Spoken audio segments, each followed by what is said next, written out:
Jeremías 15, capítulo 15, versículos 10 al 21. Versículo 10. Ay de mí, madre mía, que me engendraste hombre de contienda y hombre de discordia para toda la tierra. Nunca he dado ni tomado en préstamo y todos me maldicen. Sea así, oh Jehová, si no te he rogado por su bien, si no he suplicado ante ti en favor del enemigo, en tiempo de aflicción y en época de angustia. Versículo 12. ¿Puede alguno quebrar el hierro del norte y el bronce? Es el Señor ya hablando con Jeremías. Tus riquezas y tus tesoros entregaré a la rapiña sin ningún precio, por todos tus pecados y en todo tu territorio. Y te haré servir a tus enemigos en tierra que no conoces, porque fuego se ha encendido en mi furor y arderá sobre vosotros. Ahí ahora entra Jeremías otra vez. Tú lo sabes, oh Jehová, acuérdate de mí y visítame, y véngame de mis enemigos. No me reproches en la prolongación de tu enojo. Sabes que por amor de ti sufro afrenta. Fueron halladas tus palabras y yo las comí. Y tu palabra me fue por gozo y por alegría de mi corazón. Porque tu nombre se invocó sobre mí, oh Jehová, Dios de los ejércitos. No me senté en compañía de burladores, ni me engreí a causa de tu profecía. Me senté solo porque me llenaste de indignación. ¿Por qué fue perpetuo mi dolor y mi herida desahuciada no admitió curación? Ya me vieron como un pentecostal hablando en lenguas, ¿no? Serás para mí como cosa ilusoria, como aguas que no son potables. Por tanto, así dijo Jehová, si te convirtieres, yo te restauraré, y delante de mí estarás. Y si entresacares lo precioso de lo vil, serás como mi boca. Conviértase ellos a ti, y tú no te conviertas a ellos. Y te pondré en este pueblo por muro fortificado de bronce, y pelearán contra ti, pero no te vencerán. Porque yo estoy contigo para guardarte y defenderte, dice Jehová. Y te libraré de la mano de los malos, y te redimiré de la mano de los fuertes. Vamos a orar. Señor, muchas gracias por darnos esta bella oportunidad de estar reunidos acá en esta mañana y juntos como iglesia poder adorar a tu nombre y glorificarte y exaltarte.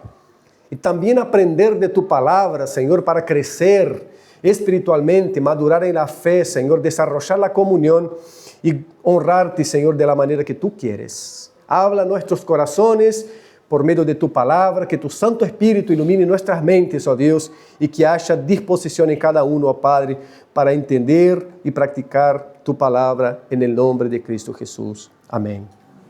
Y amén. El que no llora no mama, dice el refrán. Me sorprendió, yo pensé que iba a ser exclusivo en aplicar el refrán a un tema de un mensaje bíblico y fui a buscar una imagen para poner en la diapositiva. Después terminé pidiendo a Aarón que me la hiciera, pero fui a buscar una imagen y me encuentro con que hay prédicas con este mismo refrán. El que no llora no mama. Yo lo puse entonces como una interrogación para que diferenciara un poco, porque también es el tono hacia donde queremos ir. Uno de los mensajes me despertó la curiosidad, yo hablé, tengo que ver lo que está predicando. No es posible que hayamos tenido la misma motivación para ir al mismo texto y usar el mismo refrán.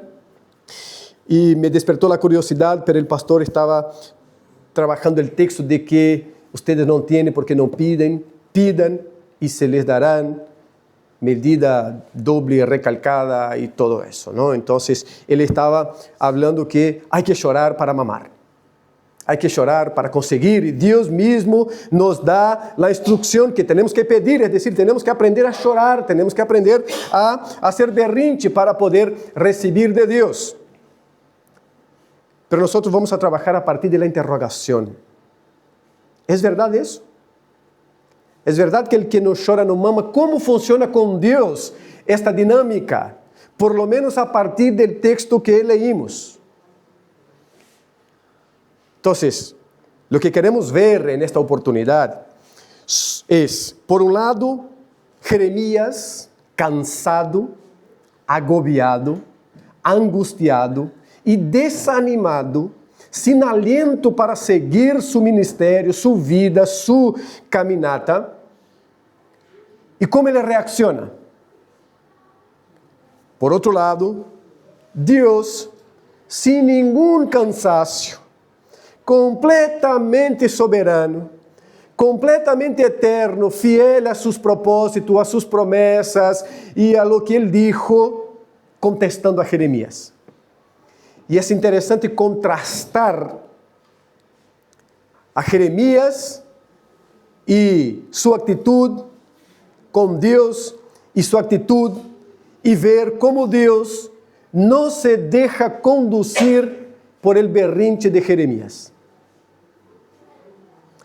No es el padre con actitud paternalista que al ver un hijo suyo llorando y lleno de autocompasión, dice, lo voy a atender porque ya no aguanto ver el berrinche de este chiquilín.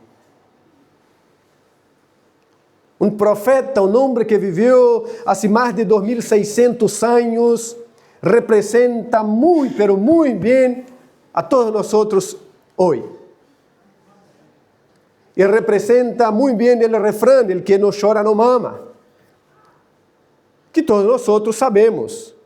La realidad sencilla es que lo que se quiere decir es que a partir de la imagen de un niño que no habla, pero que siente hambre, que tiene algunos deseos, todo el instrumento que él tiene para expresar, para llamar la atención, para decir, algo me pasa, mamá, deja el teléfono, quiero mamá. Mamá, apaga la tele, mamá, cuidar acá porque tengo hambre, es llorando. Desde ahí se armó el refrán, bueno, si el niño llora porque no tiene otro instrumento para expresarse y recibe lo que quiere, hay que aprender a llorar. Porque el que no llora, no mama. Pero los niños son muy inteligentes siempre. Lloraron la primera vez y fueron atendidos. La segunda vez y fueron atendidos. Luego se dieron cuenta, para conseguir algo tengo que llorar. Y hay cada lloro que es impresionante. Que para salir una lágrima hay un esfuerzo, porque también ya son niños que no tienen muchos instrumentos, pensamos nosotros, pero que ya son actores. Saben producir lágrimas y todo. Porque funcionó una vez, funcionó dos, y ahora en la tercera dice, no, el secreto es el lloro. Lloro y voy a conseguir. Y ahí vemos esto en los shopping, supermercado, en los estacionamientos. Pero Dios es Dios. Y vamos a ver cómo Dios trata a sus hijos. Y es eso lo que queremos mirar en esta mañana entonces.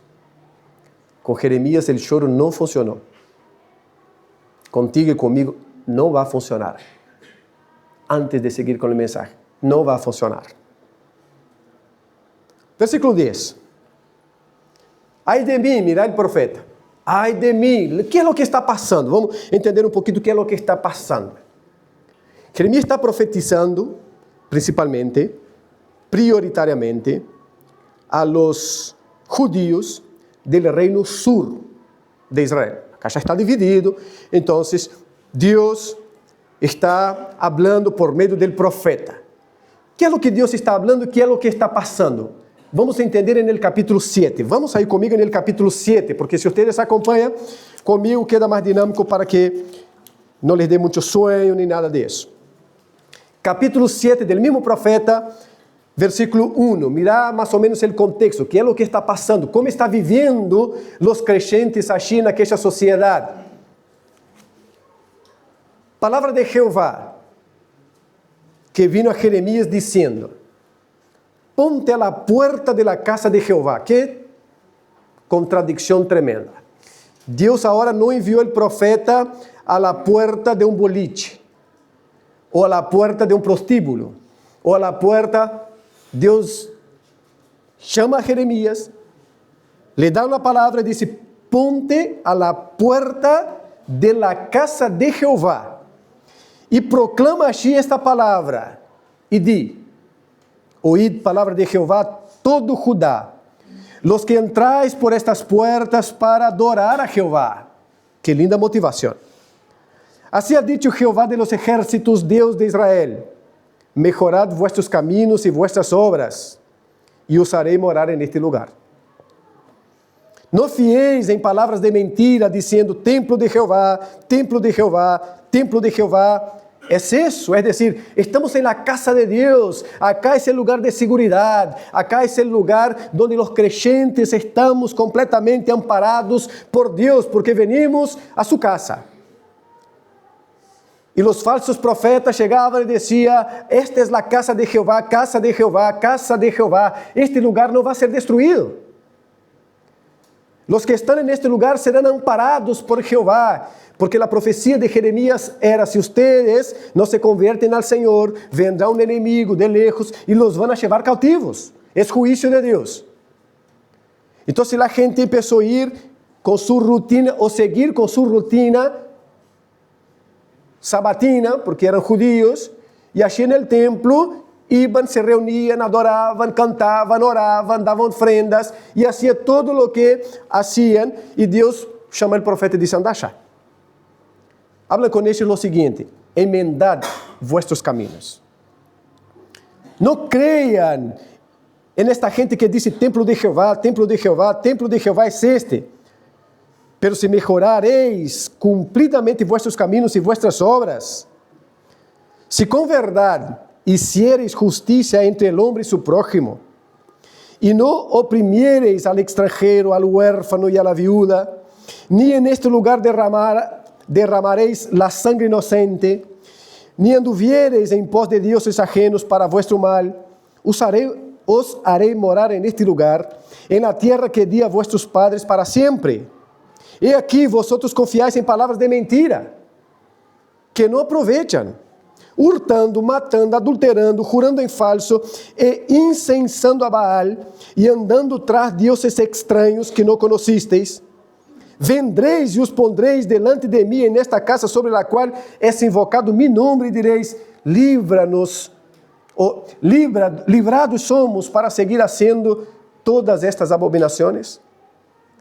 Es cueva de ladrones delante de vuestros ojos esta casa sobre la cual es invocado mi nombre. ¿Qué es eso para ustedes? ¿Qué significa este lugar?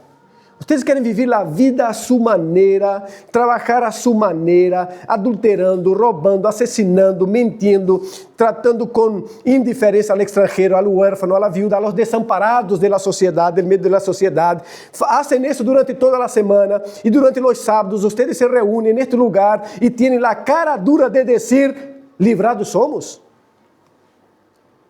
Este lugar é uma cueva de ladrones delante de vuestros ojos, esta casa sobre a qual é invocado mi nombre, estão jugando com isso. Se estão reunindo para invocar al nome de Deus e ao mesmo tempo levam a vida de la maneira que querem. É aqui que também eu louvei, disse Jeová. Este é mais ou menos o contexto. E Jeremias está predicando. Jeremias está hablando como boca de Jeová. É um profeta sério, que está bajo la lei que diz que uma profecia de um profeta assim que não se cumpriera deveria ser lapidado. E por isso é palavra de Jeová. E ele entrega sua alma, su ser, para su pueblo, querendo livrar al pueblo del juízo venidero de Deus. Que este pueblo se arrepentiera de sus malos caminos, de sus malas acciones, de su vida vivida de cualquier manera. para que fueran contemplados en la benevolencia graciosa del Señor y disfrutara de todo lo que Dios tenía para ellos. Y no pasaba nada. No había arrepentimiento, no había conversión. Jeremías profetizó por más de 40 años, 44 años aproximadamente. No tiene un grupo de seguidores, no tiene un grupo de discípulos con él. No tiene un grupo de gente arrepentida diciendo, gracias Jeremías por habernos advertido como boca de Dios de nuestros pecados. Y gracias a esta advertencia, nosotros volvimos al Señor y ya no pasamos por el juicio. No hay. Y Jeremías se cansa. Jeremías se angustia porque no es solamente alguien que habla de la boca hacia afuera, es alguien que está viviendo el proceso. Y que está realmente interesado en que el pueblo vuelva para Dios. Y él se angustia profundamente. Él se cansa profundamente. Y él desanima. Él pierde el ánimo de seguir. ¿Y qué es lo que le hace? Se pone a llorar. Y ahí entra algo que pasa en lo general, en un momento así de desánimo, de cansancio, de angustia, de alguien que está intentando hacer las cosas bien, pero que ve a su alrededor, que ve que todo parece que va mal, o que no se da oídos a lo que realmente importa, que no hay interés en hacer lo que realmente es verdadero. Uno empieza a mirar para sí mismo con autocompasión, con autocomiseración. Y ahí él pierde el rumbo completamente.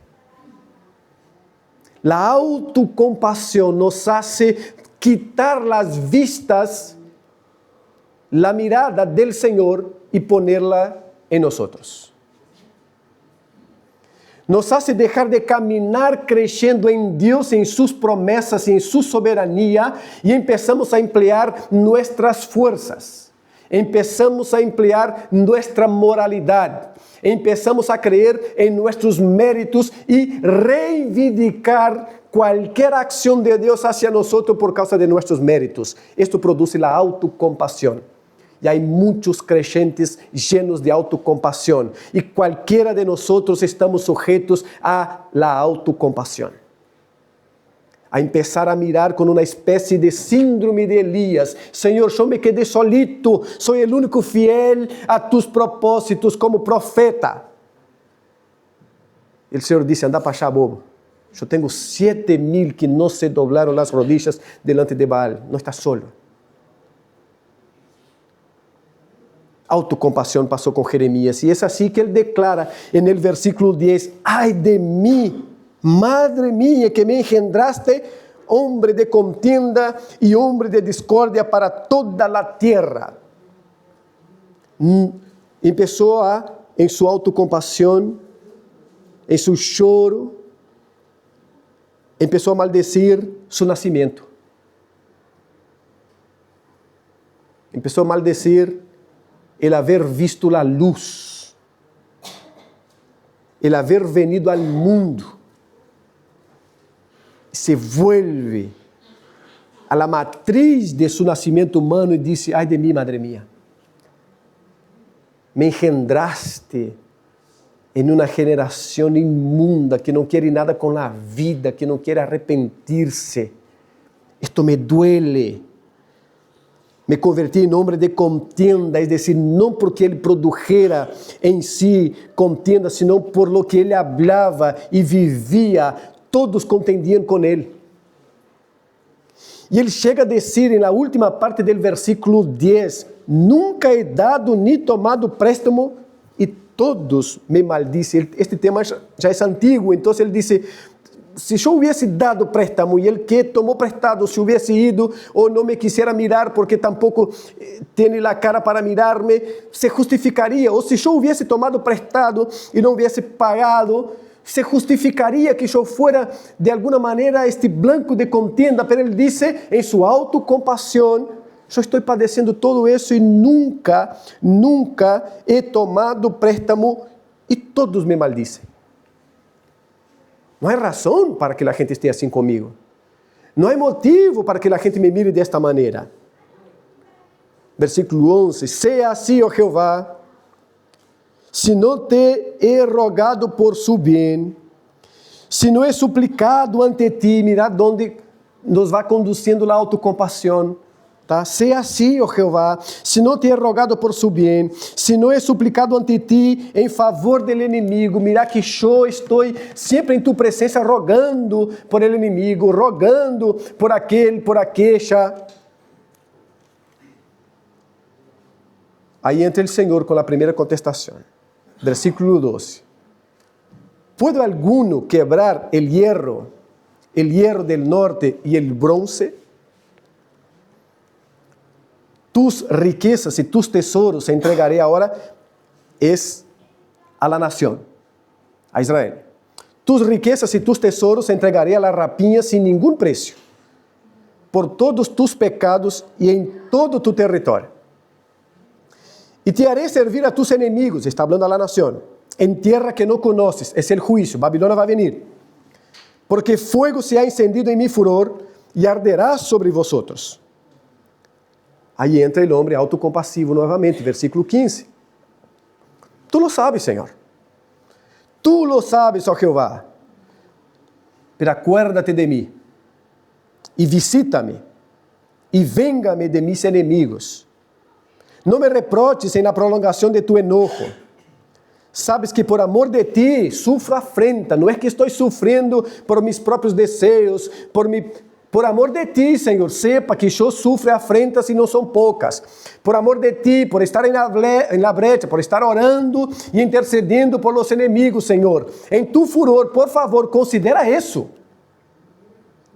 Considera que eu não sou como os outros.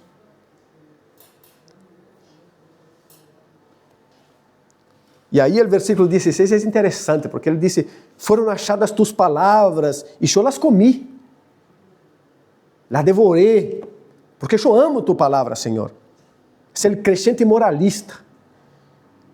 E tu palavra me foi por gozo e por alegria em meu coração, porque tu nome se invocou sobre mim, ó Jeová, Deus de los ejércitos. Mira o versículo 17, hermanos, o berrinche de Jeremias. Não me sentei em companhia de burladores. Estou puro, Senhor. Tu palavra orienta para não sentar-se com burladores. Eu não me sentei em companhia de burladores, nem me engreí a causa de tu profecia.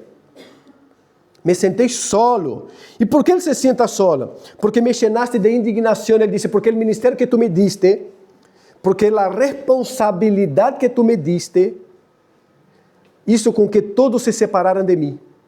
Nadie quer estar cerca mío. Nadie quer sentar-se comigo.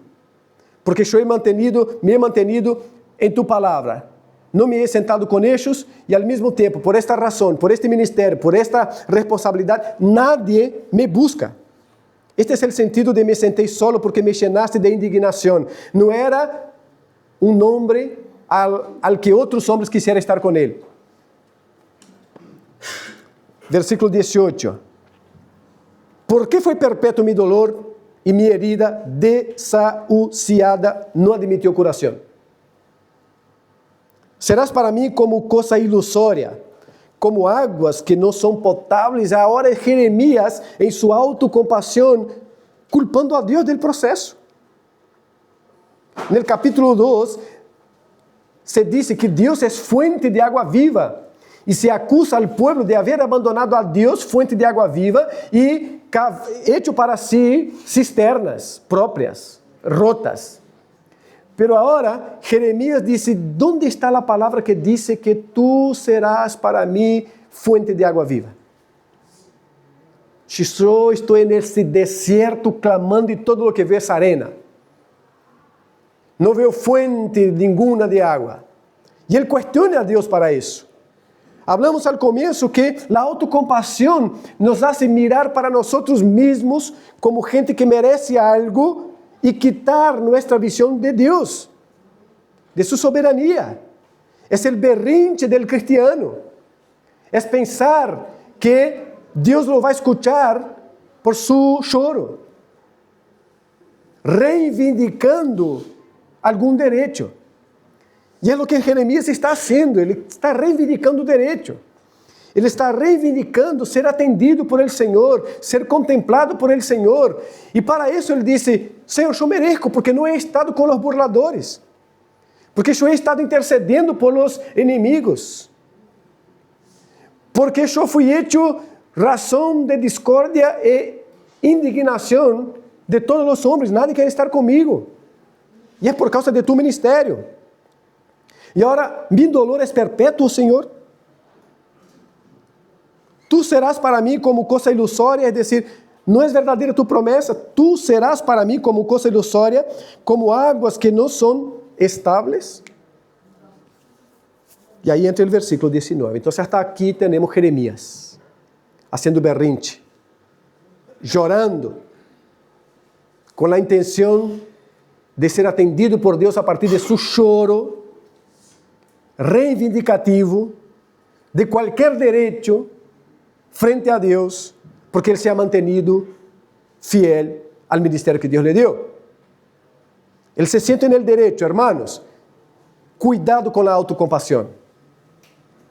Cuidado com começar a mirar-se a si mesmo como alguém que merece qualquer reivindicação frente a Deus, porque é um crente fiel, porque ha buscado manter-se puro, porque ha buscado caminhar e conviver sempre segundo os princípios de Deus. Deus não te atende por isso. Toda boa obra nossa é insuficiente para reivindicar qualquer coisa de Deus, para hacer qualquer berrinche frente a Deus. E Deus é padre del crente, mas não é paternalista. Deus não se doblega al choro falso humano que quer convencer-lhe a dar-lhe algo a nós por este choro. E que é o que hace Deus então? Vê a seu filho chorando, porque Jeremias estava realmente angustiado, cansado, desanimado, sem forças para seguir. Não é uma falsidade, é algo que todo cristiano também passa. O cansaço, a angústia, o desânimo, a falta de forças para seguir. E onde está Deus então? Se não pode atender minha reivindicação, se não pode atender meu choro, que é o que hace Deus? Mira a partir do versículo 19. Portanto, assim dijo Jeová: se te convertieres, eu te restauraré. Que paliza, hermanos. Que paliza. Ele está reivindicando, Senhor, eu não me sentei com os burladores. Senhor, eu estou intercedendo por os inimigos. Senhor, eu he sido fiel em meio desta geração toda corrupta. Senhor, Senhor, Senhor. E o Senhor disse: se te convertieres, eu te restauraré, Jeremias. Olviden acá o tema de conversão para a salvação. Conversão na Bíblia tem alguns sentidos e acá não se está falando de isso. Seria um anacronismo trabalhar esta perspectiva acá. Está falando de manter o coração en el Senhor e não em sua autocompaixão. Se te converteres de tu autocompaixão a mi promessa fiel, eu te restauraré, Jeremias. Se dejares de mirar hacia ti como alguém que moralmente tem direito a qualquer coisa, a reivindicar qualquer coisa comigo, se dejares tu berrinche como um instrumento de convencimento personal, se te converteres, Jeremias, eu te restauraré. E delante de mim estarás. E se entresacares lo precioso de ouvir, porque a autocompaixão não nos deixa ver com claridade o que verdadeiramente importa e o que não importa. O que verdadeiramente é precioso e o que é vil. O que o Senhor quer de lo que o Senhor não quer. Porque é um processo introspectivo de uma mirada profunda hacia dentro por seus direitos, por suas reivindicações, por sua própria fidelidade, que ao mesmo tempo que nos hace perder a perspectiva do Senhor, também nos hace perder a perspectiva da realidade. E Deus, como um padre que ama, disciplina, corrige e quer as coisas da maneira correta, disse: Jeremias, conviértate deste berrinche a la realidade, e vas a estar em minha presença. E se entresacares lo precioso de lo vil, serás como mi boca. Seguirás hablando lo que yo te diga. E el final del versículo 19 é muito interessante. Conviertas en ellos a ti. E tu não te convierta a ellos, porque isso é um processo que se dá en este embrollo de la autocompasión, es decir, yo empiezo a ver y mimetizar a los que están alrededor. É mais ou menos lo que Asaf em seu salmo expressa. Eu empecé a ver que el malvado prospera e eu empecé a ter envidia. Empezou Asaf a querer convertir-se en el malvado também, porque eles prosperam. Eu estou acá, caminhando bem, tratando de fazer as coisas bem, e me va todo mal. E Deus está corrigindo isto com Jeremias. Jeremias, que se convertam eles a ti. E não que tu te converta a eles, que eles pongan a mão na consciência e aceitem a palavra tuya, que é minha palavra. Que eles vengan a ti, não que tu te vayas a eles, não te rindas a la presión de eles. Processo comum, hermanos. Convertir-se a la presión social. Convertir-se a lo que todos estão crescendo. É sempre um peligro vigente, muito cercano, de, com o tempo, empezar a ir cediendo, hasta que quando nos vamos a ver, somos uno con ellos. Quando o Senhor nos puso para que ellos fueran uno con el Senhor. Es perder en el tiempo la fidelidad, la perseverancia en lo que realmente creemos. El tiempo a veces tiene esta capacidad de quitarnos la obediencia y la perseverancia en lo que creemos, porque es tanta presión, son tantas voces. Y para evitar este proceso con Jeremías, Dios dice, Jeremías, que ellos se conviertan a ti, pero que tú no te conviertas a ellos, a su modo de pensar, a su manera de pensar. Es lo que Pablo dice a los Romanos capítulo 12, versículo 2, que no hay que conformarse con este mundo. Es el lenguaje veterotestamentario, es lo que Dios está hablando con Jeremías. No hay que conformarse con esta sociedad, Jeremías. Es esta sociedad que tiene que conformarse con los patrones divinos, y no tú, que tiene el patrón divino, conformarse con esta sociedad. Aí versículo 20, Deus disse, e te pondré en este pueblo por muro fortificado de bronce. Deus vai honrar sua palavra e sua promessa, pero de la maneira de Deus. Não é por el berrinche, não é por la autocompasión, por la autocomiseración. É porque Deus cuida de sua palavra e la hace cumprir. E é por isso que ele está falando, Jeremias, se tu te convertieres del berrinche a la realidade de la vida comigo, vas a estar em minha presença. E eu te pondré en este pueblo por muro fortificado de bronce, nadie podrá contigo. Nadie podrá contigo. E pelearão contra ti, pero não te vencerão. Eu estarei contigo. Eu estarei caminhando contigo. Porque eu estou contigo para guardar-te e para defender-te, disse Jeová. Não tenhas medo. Versículo 21, ele diz, te librarei de la mano de los malos e te redimirei de la mano de los fuertes. De la mano de los fuertes. ¿Qué hacemos en el desánimo espiritual, físico, emocional? ¿Nos rendimos a la presión social? ¿Nos rendimos a lo que siempre creímos que era mentira, pero ahora, dada la presión, se está convirtiendo en verdad? ¿Se está convirtiendo en algo digno de ser seguido? ¿Qué hacemos en el desánimo? ¿Asumimos la postura de la autocompasión?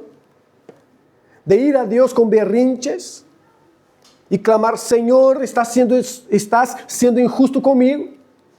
Não me he sentado com burladores, Senhor. Estou fazendo minha parte, intercedendo por los enemigos, dando tu palavra a los enemigos. Que passa de tu palavra que diz que tu serás uma fuente de água viva? Se eu estou no deserto e não vejo nada, será uma mentira o que prometiste? A autocompaixão nos hace volver para nós mesmos. Nos transforma em crentes viciados em nós mesmos. E é peligroso, porque deixamos de ver as grandes obras do Senhor.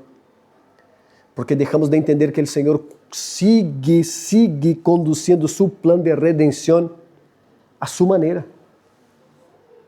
Porque echamos mano, hermanos, de nossas próprias forças e pensamos que nossa moralidade é suficiente para seguir caminhando e até para convencer a Deus de que Deus deve actuar em favor nosso, porque hemos sido fieles. O Senhor nos chama, então, a convertir-nos a Ele. Não é a conversão de salvação.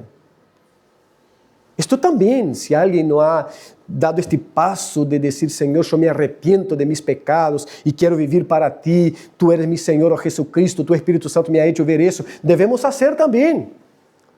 Mas é um chamamento para crentes autopiadosos. Crentes em um processo de autocomiseração. Crentes que han desviado, que han sacado sua mirada do Deus soberano, que sigue conduzindo a história com seu poder e sua eternidade e sua omnisciência, omnipresença e todos os atributos divinos, e han colocados em si mesmos. O Senhor nos chama ao arrependimento. O Senhor chama a jovens, adultos, homens, mulheres, a salir, a convertir-se da autocomiseração e volver para o Senhor. E que é volver para o Senhor? É crer que Deus sigue conduzindo os processos a sua maneira e da melhor maneira possível, porque não há nenhuma maneira melhor que a maneira de Deus. É saber que nada passa desapercebido de Deus, que Deus tem verdadeiramente sua mirada colocada em cada detalhe de nossas vidas, em cada detalhe de nosso caminhar, em cada detalhe de nosso ser. É saber que Deus e estar com Deus é ser maioria.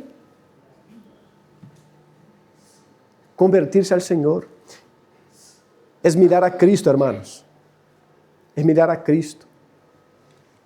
Cristo com todo o seu sofrimento, cansaço, dolor, angústia, não se volviu para si mesmo para dizer, Senhor, por favor, eu sou Deus, me dá o estado em que estou acá, Senhor.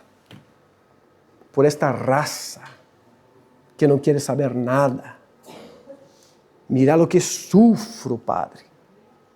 Por el contrário, Deus, o Senhor Jesus, mira al Deus Padre e diz, Senhor, perdona esta gente porque eles não sabem o que fazem, não sabem que estão crucificando al Salvador. Mira al Padre e é tentado a dizer, Senhor, não puedo, pero ele diz, Senhor, não haga mi voluntad, haga la tuya, porque tu voluntad é perfeita. Jeremias perdeu por um instante a perspectiva de que a voluntad del Senhor é perfeita e então começou a mirar para si mesmo. E tuvo compaixão de si mesmo, e tuvo misericórdia de si mesmo. E o Senhor então lo agarra e diz, espera, vamos ver a realidade, conviértate a mim, vuelva a mi plan, vuelva a mi propósito, e eu serei para ti uma fonte de água viva, sim, e eu te pondré nesta nação como um muro de bronce, nadie poderá contra ti, pelearás e vencerás, e os que venham a pelear contra ti, não vencerão, porque eu estarei contigo. Se te conviertes, estará em minha presença. O Senhor te chama e me chama a sair do processo de autocomiseração, de autocompaixão. porque esto te quita la sensibilidad para ver a Dios en el proceso. Esto te quita la sensibilidad para ver a Dios actuando y obrando. Y hay muchos creyentes así, hermanos. Reflexionen esta mañana si no estás en este camino de autocompasión, de autocomiseración. Ninguna hermana es bueno, pero yo soy buena. Ninguna iglesia es buena, pero estas iglesias no me merecen. Hay creyentes así, estas iglesias no me merecen. No me merecen. Como Jeremías, esta sociedad no me merece. Esta sociedad, esta gente, y realmente estaba feo el proceso, muy feo. Pero Dios lo hace quitar la vista del proceso y ponerlo en Dios nuevamente. Jeremías, vengan a mí. Es conmigo la cosa, Jeremías. Yo soy el que te fortalece. Yo soy el que te va a aclarar el panorama. Pero esto no va a pasar por berrinche, hermanos. Entonces, ni siempre el que llora, mama. Con Dios el proceso es otro. El proceso es a la manera de Dios, pero la manera de Dios siempre es la mejor. Dios no se equivoca nunca. Entonces reflexionen esta mañana. Piensa en este proceso. ¿Cómo está viviendo la vida si no está en este proceso de autocompasión? Si no sos un creyente viciado en sí mismo. Casi preguntando, espejo, espejo mío, ¿hay alguien más importante en este mundo que yo? Y que Dios sane tu corazón. Pero para sanar no es con berrinche, es volviéndose para Dios. No es con choro, es volviéndose para Dios. Dios sabe lo que hace, hermanos. Confíe en eso. Dios sabe lo que hace y lo que Él hace es el mejor. Amén. Vamos a orar al Señor y agradecerle por llamarnos la atención, por no ser un paternalista con nosotros en el sentido de decir, no soporto más este berrinche, te voy a atender. No, conviértate a mí, vuelva a mí, yo te restauraré y yo obraré en tu vida, pero vuelva al Señor. Mira dónde estás o hacia dónde ha ido en tu autocompasión y vuelva al Señor para que Dios te sane. Para que Dios sane tu vida, tus emociones, en el nombre de Jesús. Vamos a orar. Señor Padre, gracias, oh Padre, por tu palabra. Gracias, Señor, porque tú sigues obrando, trabajando, edificando, transformando, fortaleciendo. Gracias porque esto no pasa según nuestros berrinches, según nuestro choro, sino que según tu plan eterno y soberano, que no empezó ayer, sino que desde siempre estuvo, Señor, en tu mente soberana. Líbranos de nuestra autocompasión. Líbranos, oh Dios, de nuestra autocomiseración. Líbranos del vicio que tenemos en nosotros mismos, oh Dios. Y establezca en nuestros corazones tu voluntad. Que tú seas nuestro tesoro. Que tú seas el motivo de nuestra atención, de nuestra fuerza. Contempla cada uno acá en esta mañana, Señor. Si hay alguien metido, Señor, en su autocompasión, por favor, ayúdalo a que vuelva a ti. A que regrese a ti, Señor, para disfrutar, aún en la angustia y en el dolor, de tu plan eterno y soberano, Señor. No nos dejes ser religiosos, hipócritas, viviendo para nosotros mismos, oh Padre, mientras ya no te miramos y no te vemos obrar. Tenga compasión. Queremos tu compasión y no nuestra autocompasión, Señor. En el nombre de Cristo, bendiga a los niños que crezcan, Señor, sanos en tu palabra y que aprendan, Señor, que en las angustias clamamos a ti por tu voluntad y tu obra, Señor. Los jóvenes, adolescentes, los adultos, los mayores, Señor, que todos vuelvan a ti, Señor, para disfrutar, oh Padre, de tu plan eterno y soberano. En el nombre de Cristo Jesús, nuestro Señor. Amén. Y amén. Gloria a Dios.